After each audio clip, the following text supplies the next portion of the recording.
The Senior Bowl invites and acceptees are starting to roll in. Spencer Rattler, quarterback from South Carolina, he's due for a big week. What can that do for his draft stock? We'll tell you that and more coming up next.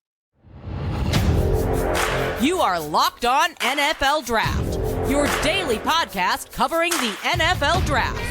Part of the Locked On Podcast Network, your team every day. What's up, Locked On family? Welcome back to the Locked On NFL Draft Podcast, your daily podcast covering your favorite draft prospects, part of the Locked On Podcast Network, your team every day. Thank y'all for making Locked On NFL Draft your first listen today and every day. Shout out for being our everydayers. I'm your boy Damian Parson, always on the ones and twos. You can find and follow me on X at DP_NFL. I'm a national scout and senior draft analyst. And guys, I got to kick this thing over to my partner in crime, Mr. LSU, 2019 national champion of LSU Bengal Tigers, Keith Sanchez. You can find and follow him on X at The Talent Code. Can you talk to him, baby? What's up, Locked On family? This is Keith Sanchez. Yes, you already know the other side to this dynamic duo that we like to call the Locked On NFL Draft Podcast. Man, we talk everything college football. We talk everything NFL football. And like we always like to say, man, it all starts with the NFL Draft. Man, you come to us for draft strategies, draft philosophy, draft prospects, draft boards, mock drafts. Everything draft, come tap in with your guys, man, the dynamic duo over here at the Locked On NFL Draft. I want to say thank you. Shout out to our everydayers, man. And before we get this thing started, man, I know it's going to be a good show. So go ahead and hit that like button. Go ahead and hit that subscribe button, man. Tap in with your guys every single day. DP, this show, we're talking Spencer Rattler, right? The former number one he was slated to be, right? The first round pick, number one pick off of the board, man, transferred to South Carolina. We're going to get into this, man, because he accepted his Senior Bowl acceptance letter, right? He's going to go to the Senior Bowl. Then we have DAndre Sweat, big 350-pound DAndre Sweat, man. He accepted his Senior Bowl invite also. And then Pittsburgh Steelers fans, guess y'all going to say finally, right? The Pittsburgh Steelers finally fired Matt Canada, but we believe they have bigger fish to fry in order to fix this offense. We're going to get into all of that and more.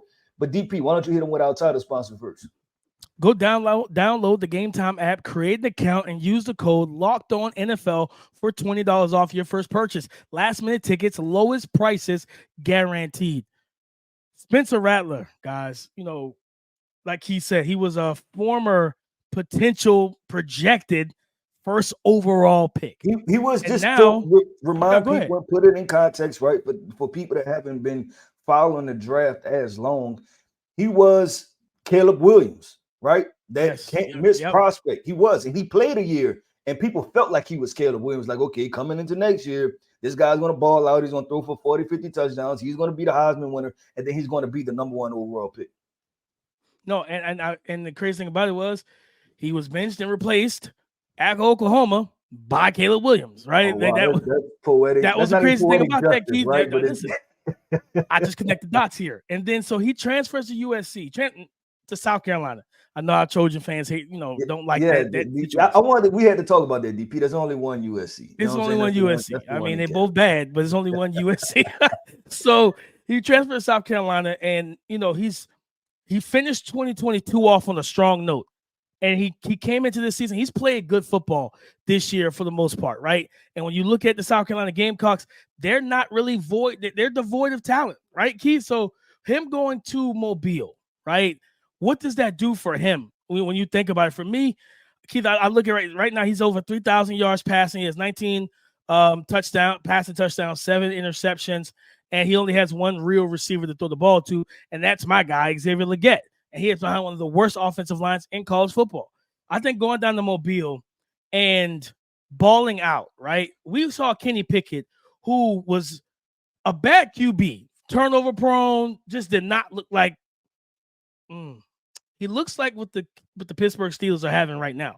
He looks like that what we see now with Kenny Pickett, he looked like that for 4 years at Pittsburgh, the University of Pitt. That final year, he balled out, had Jordan Addison and everything, goes to the Senior Bowl, he plays. He was okay at the Senior Bowl, but he ends up going first round. Keith, I want to ask you, do you think that with a strong Senior Bowl performance, do you think that could put Spencer Rattler towards the back end of the first, like slip on back in the first round? DP, I don't know if an NFL team is going to be able to sell that to their fan base, right? Because I don't know if the production numbers / winning, all of it equates, right? And this is not a guy that's going to have one of those, let's see, Anthony Richardson type situations to where there's some like athletic profile that they can convince fan bases that they're going to buy into. So I don't believe that, but I think what they can convince, we keep talking about this team, the Minnesota Vikings, right? And you're sitting there, you're Kevin O'Connell, and you're like, hey, you know what? We're going to bring Kirk back for 1 year, Joshua Dobbs potentially 1 more year, bring Spencer Rattler in there. They can't convince that, hey, we're going to spend a second-round pick on this player, and he can be the future of our franchise, but just hold off, let us develop him. So I would kind of continue that question, DP, and I'm going to go into what would I expect from Spencer Rattler. If we talked about him being a potential number 1 overall pick, we know that the tools are there, right? Yeah. He has talent. He has arm talent. So this is a guy, I think he's going to create a whole lot of buzz, to be completely honest, DP. I think he's going to go in there, he's going to handle business, and he's going to remind people of why not only was he supposed to be number 1 overall pick, but this is a 5-star kid that came out, right? We're talking about what is like the QB1 series on Netflix. So this is a guy that's been on, he's been in a big spotlight for a long time. So none of this is going to, I don't think he's going to like shy from it. I don't think he's going to run from it, right? He accepted the invite, meaning I'm deciding to go. I think he has something to prove. I think he's got some grit from being his time at South Carolina. I think it's kind of formed him as a quarterback. And to be completely honest, DP, I like it, right? I like that he's going to be a little bit tough. So yeah, I'm expecting the Senior Bowl, DP, with Spencer Rattler. I'm expecting him to perform well. No, and I'm expecting the same thing, Keith. I think for one, because like you think about what Jim Nagy and his staff typically do, they build good in the trenches. They always have good offensive line prospects, and that's not something he's used to right now. So you get him out of that situation. Now it's like it's almost like how we talk about with the small school prospects. Like, man, you know, he's balling at a small school. Now he gets to be out here with better talent and be able to showcase himself, right? And it's like that's the same thing for Spencer Rattler, to go from the devoid of talent that he has at South Carolina and now to go to the Senior Bowl, and you're going to have a lot of talent around you. I think it's going to be a good thing for him, but you're going to see the arm talent, right? And it's crazy because you think about just what he brings to the table is the arm talent. He can make every throw in the book, right? He's got a legitimate arm, and he's mobile, but he's mobile, but a lot of people don't know that he's mobile because he doesn't use his legs a ton. And I will wonder, now, of course, not at the Senior Bowl, you won't really see, besides the game, you won't see much of him using his legs like that in practice because they'll do more in-structure stuff. But like for his draft stock, I think he needs to use his legs more, even just down the back end stretch of the season for the next couple games. And I don't know, I think he's somebody that should play in the bowl game, right? Then go to the Senior Bowl and show these teams that, for one, you a baller, you're willing to compete, and that you're willing to finish out your final year on top with a strong performance down the stretch. I think the Senior Bowl could be big for him. And like I said, I don't think he can get into the first round. I think second round, because we've talked about Will Levis a lot over the past couple of weeks since he became a starter. I've watched the tape. I had both of these teams in my region. I watched the tape of Will Levis. Excuse me. And goodness. And I think the big thing for me was when I look at what Spencer Rattler's done this year, he's been more impressive than what Will Levis was last year. Will Levis got drafted off of what, Keith? Tools, traits. Well, Spencer Rattler has tools and traits, but he also has better tape in his final year. So, and Will Levis didn't go to the Senior Bowl last year, right? So I think this will be big for him. Really a chance to maybe, you think we talk about QB3, and QB3 might not be in the realm for him, but QB4 I think is definitely open to him. But I'm not even going to knock him out of QB3 either, because again, we know what the Senior Bowl and the Combine and everything else can do for a draft stock if you do it well. Yeah, I agree, DP. You said tools. You said traits. You said tape, DP. You know what's coming next? DAndre Sweat, man. Another T added to that combination, man. We're talking about big T. We're talking about big 350-pound T, man. Defensive tackle from University of Texas. He accepted his Senior Bowl invite. Also, we're going to talk about if your team needs a run-stopping defensive tackle, this guy is definitely going to be high on their board. We're about to discuss him next, man. Make sure y'all stay tuned. Guys, you shouldn't have to worry when it comes down to buying tickets for your next big event. But if you wait to the last minute, you will be worried and you will stress because at the last moment, you're trying to find the best deals. You're trying to compete with other buyers and you're trying to avoid being scammed and dealing with scalpers, right? But let me tell you about GameTime.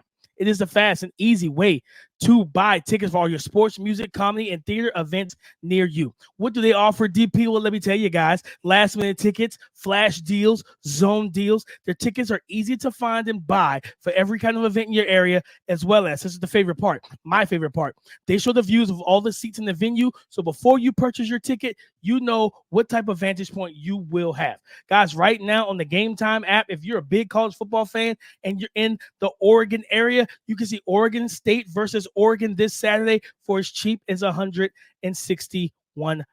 So what do you need to do? Very simple. All you need to do is download the GameTime app, create an account, and use the code LOCKEDONNFL for $20 off your first purchase. Big T to DAndre Sweat accepted his invite to the Senior Bowl, Keith. And I know, you have Texas in your region, and this is a guy that you've watched, and we talked about him a little bit as well, just kind of, in our scouting meetings. But Keith, you talk about him being the big run stuffing, 6 foot plus, 350-pound defensive tackle. Do you think, we know that the run stopping is going to be there for him. Do you think he has, or he brings enough in terms of, from a pass rush standpoint, to being a potential, not full-time 3-down player, but that he can also play on the third downs, third and longs for a defense? Yeah, so there's enough there, DP, to where he's not a guy that you have to take out on third downs, right? Obviously, being 350 pounds, if you have a better rusher or, what these NFL teams are doing now, putting their, the Myles Garrett's, the Micah Parsons, the TJ Watts, right? Putting those guys over the center.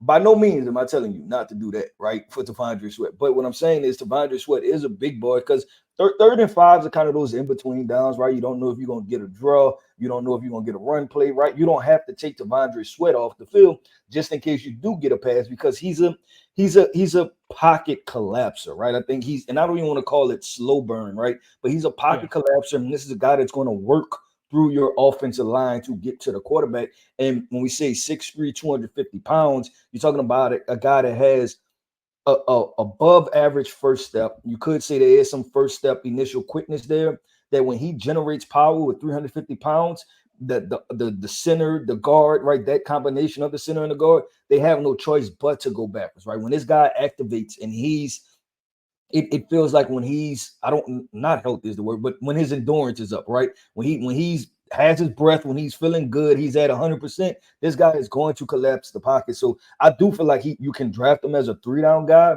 Now, the issue is this, DP, is that, and that's what I'm excited to see from him at the NFL draft, is not about the 3 downs. I think he can play 3 downs. But the question is, how many snaps will he play? So being 300, I think, because we've even seen reports of 360, 70 pounds, right? That is where you start to get into the fringe area. I feel like for NFL teams where they start to feel like, hey, is this guy too big? You know what I'm saying? Yeah. And your value starts to drop because they're going to start saying, okay, cool, there are 75, 80 snaps in the game.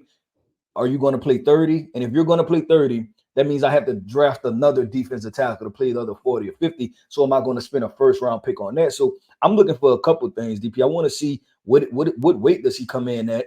And then how does he handle those one-on-one drills? And then how is he built, right? Is this a good sturdy 350? Is this hey, this guy can definitely trim off 40, 50 pounds? How is his eating habits? All of those are going to be questions for DAndre Sweat. No, 100%, Keith. And I remember when I was watching them, I was like, man, third downs and, nickel dime package, like how would I use them?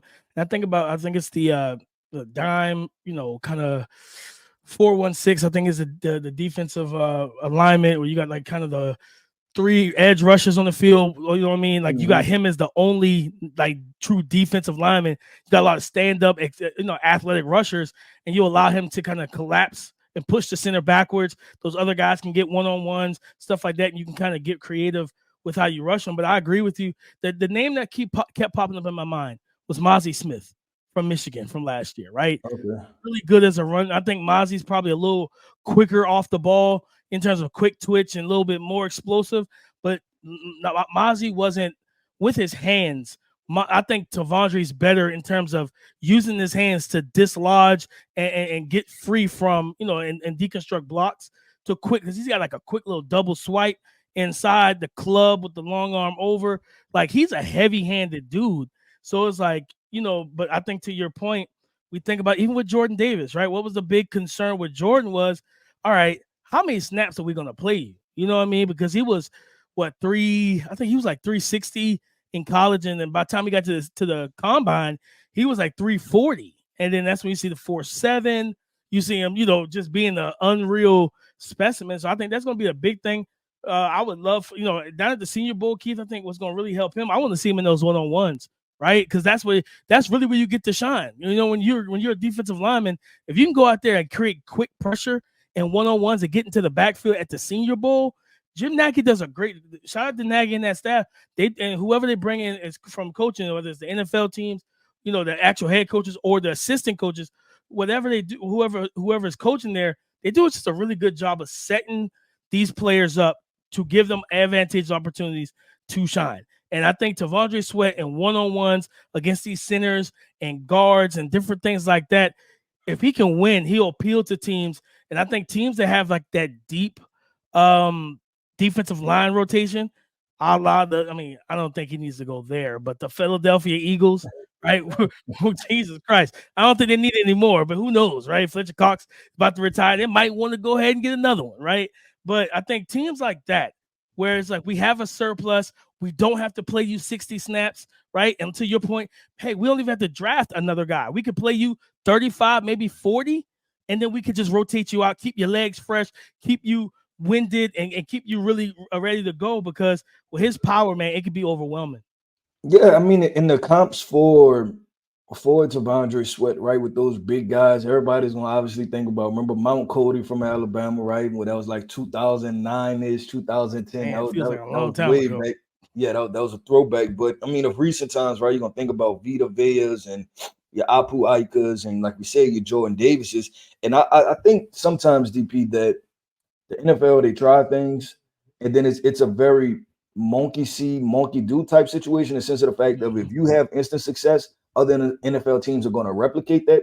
And if you do something that's kind of off of the beaten path and it's not successful, NFL teams are going to shy away from that. And my point is this, that with Jordan Davis, he's probably the last case study that went extremely high with obviously the weight stuff and how many snaps. Mm-hmm. And it's safe to say, right, that Jalen Carter has been exponentially more impactful than what Jordan Davis has. So I'm going to be directly looking towards that to be able to determine how is the NFL going to, I guess kind of roll with DAndre Sweat. And then on top of that, that was what Jordan Davis, running a 4.7 and having probably the most impressive combine of every player, right? If DAndre Sweat runs a normal 5.2, right, which is fine at 360 pounds, right? There's some 200-pound people that run 5.2s, but it just won't be perceived the same. The momentum won't be the same. The expectation for upside won't be the same. So that's what I'm gonna be looking for, DP, with DAndre Sweat, and we'll just see how it's going. I'm excited that he's going. I'm excited to get eyes on him. Hopefully be on the sideline, be able to watch him. You guys know over here at Locked On NFL Draft, we're gonna give you all the information that we have, right? And we're gonna talk about it. We're gonna tell you the details of what we've seen. We will be on the sideline, be able to check that out. But DP, man, we can keep this thing going, man. And Pittsburgh Steelers, I hinted at the beginning of the show, we are getting into this Matt Canada situation, because while Matt Canada is gone, we're looking at this roster. And the Pittsburgh Steelers need to be at the Senior Bowl looking for some offensive weapons. We're going to get into that statement coming up next. So Locked On NFL Draft has been brought to you by Prize Picks. It is the easiest and most exciting way to play daily fantasy sports. It's just you against the numbers. Guys, with basketball season here, you can now pick combo projections across football and basketball from the Specials League, a league created specifically for combo projections that includes 2 or more players from different sports and leagues. For example, Kevin Durant and George Kittle at a 10.5 combo of 3-pointers and receptions made. Do you want to play alongside some of Prize Picks' favorite players like rapper Meek Mill or comedian Andrew Schultz? You can now find community plays under the promos tab of the app to view entries from some of the biggest names in the prospects community each and every week. This week on Prospects, Jahmyr Gibbs for over 78.5 rush yards and reception yards. I'm taking the over on that. So all you got to do, guys, is very simple. Go to prospects.com/LockedOnNFL. Use the code LockedOnNFL for a first deposit match up to $100. Happy Thanksgiving, Pittsburgh Steelers. You got rid of Matt Canada, and I know a lot of you guys are happy about it. What's the impact, though? The impact of firing the OC, right? We just saw it with the Buffalo Bills, Keith. You know, they fired Ken Dorsey. Joe Brady takes over, and the offense looks much better in the passing game. Better concepts, everything like that. And now with Matt Canada gone, like you said, Keith, he wasn't the fall guy because he was genuinely a bad OC. But they have some other issues on their team that they have to figure out. And I think with the impact of this firing that first comes to my mind, Keith, is getting rid of him now puts onus on the players. So for everybody that's left, the players that's in the starting offense, whether it's Najee Harris, Deontay Johnson, George Pickens, right? Got Calvin Austin, who you drafted with the 2022 NFL draft that you haven't figured out how to use him in the passing offense. And ultimately, Keith, Kenny Pickett. Everybody, all these young players, all of you guys are under the spotlight now. Because now if you go through the rest of the season and you still have these lulls, you still have these droughts, right? Like your offense is like the Sahara Desert.